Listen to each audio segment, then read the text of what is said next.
Hey, I'm Junior. Thank you for pressing play.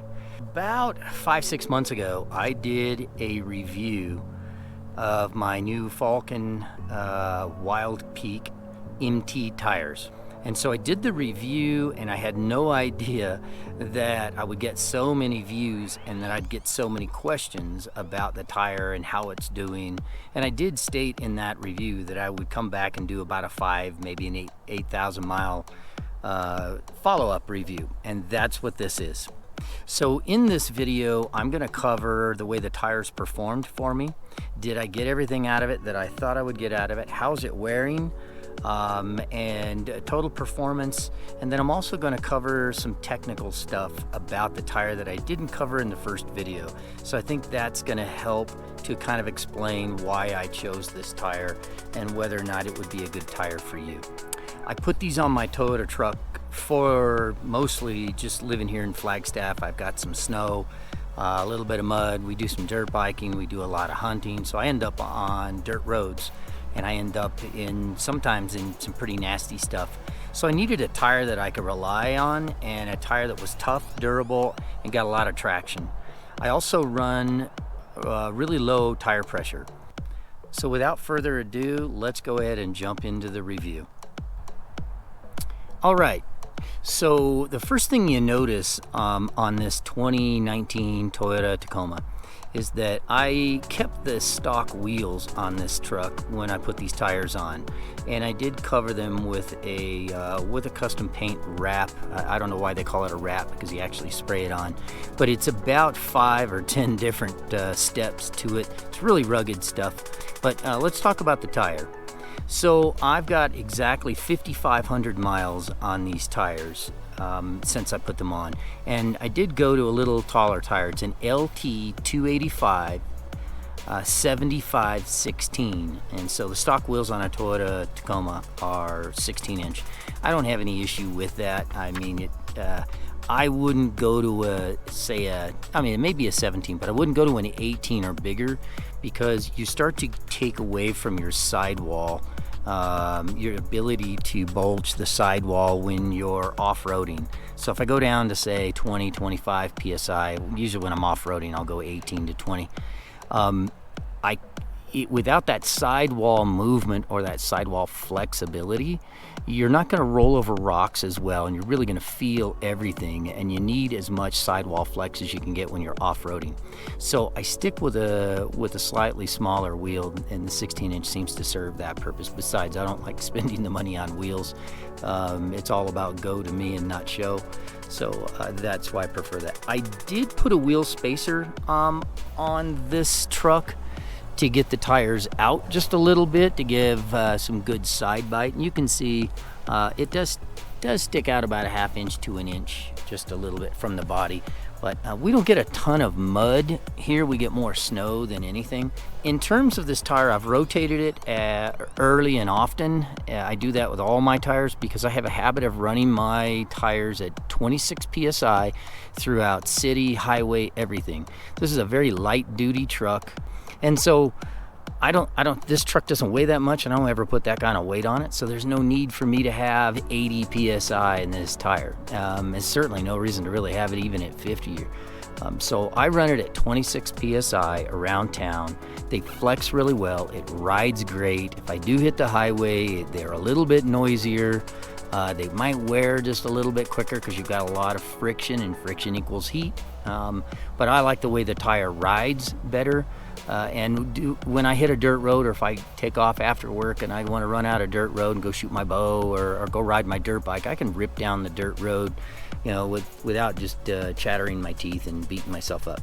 So that's why I run it at 26 psi. These tires have been run at 26 psi for 5,500 miles. I've towed my teardrop trailer. I've loaded 2 dirt bikes on this truck, and I have no complaints. I don't get a lot of weaving and so forth with this tire, or too much flex or anything like that. If you're going to go without weight, run them between 26 and 32. You'll get a great ride out of them. If you're going to go on a long trip, like I'm going to tomorrow morning, I'm headed to Colorado, about a 6-hour drive, so I brought these up to 55 psi. So I do recommend increasing the air pressure or running at higher pressure if you do plan on running any loads or any highway speeds. But around town, man, I keep these things down around 26 psi. Get a great ride out of them. Like I said, a little bit noisier. I'm gonna include a clip of me running down the highway, and you can hear the road noise from these.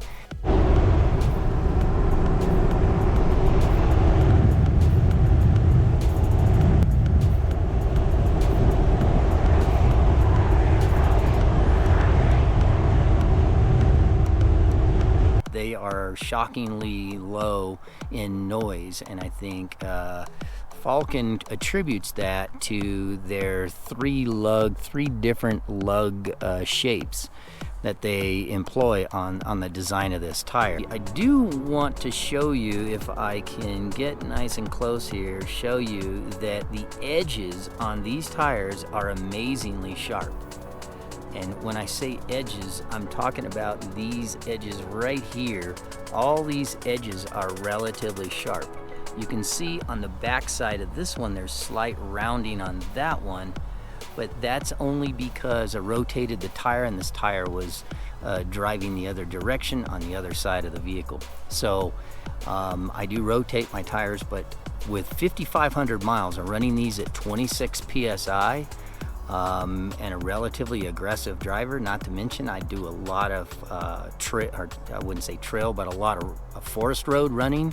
These things are in crazy good condition. They designed this tire in such a way that they're really designed to run at a lower tire pressure. When you go to a lower tire pressure, a lot of tires will flex so much that they'll flex in the top as well as the bottom. So where it's not in contact with the road, up here you'll lose some of your edge. These tires were designed to maintain a sharp edge for both traction and protection.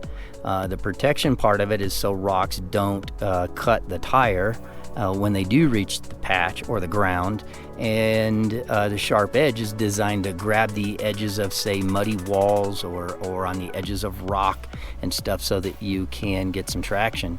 And that's the beauty in the design. It's got a sort of a halfway open lug, a fully open lug, and a closed off lug. So these are all staggered in such a way that they'll grab the edges of mud trenches or ruts and things like that and get you out of it. Let's see, I'm going to move to some of the technical aspects of this design and this tire.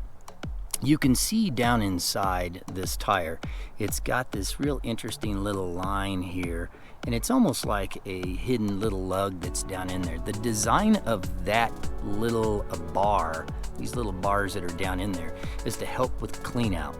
That's their initial design. So when you get mud that packs in between your tread, in between your lugs, you need something to allow it to release, and this gives an inconsistent patch for the mud to grab onto, and it helps to evacuate that mud or expel that mud out to the side.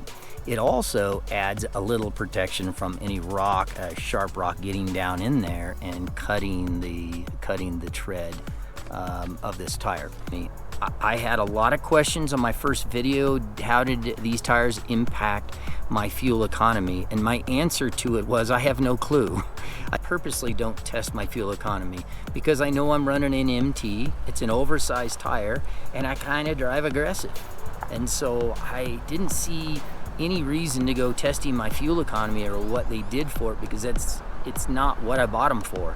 If I was concerned about fuel economy, I'd run an all-terrain. I wouldn't run the MT, and I probably wouldn't go to an oversized tire because you're going to hurt yourself there as well. So again, this is Junior. I really appreciate you pressing play and checking out my videos. This is the re-review of the Falken Wildpeak MT. I did an original video on it. Certainly wasn't as good, not saying this is much better, but I wanted to make sure I covered this tire and gave you a good opportunity to learn more and get my background on this tire, what I have to say about it. If you like the content and you got something out of it, I really appreciate a thumbs up. And if you'd like to smash the subscribe button, I do make videos about every week to 2 weeks, but it's about mountain biking, dirt biking, paddleboarding, off-roading, and some hunting mixed in there. I'm just kind of an outdoor kind of creator when it comes to YouTube. Again, thank you. Have a wonderful day.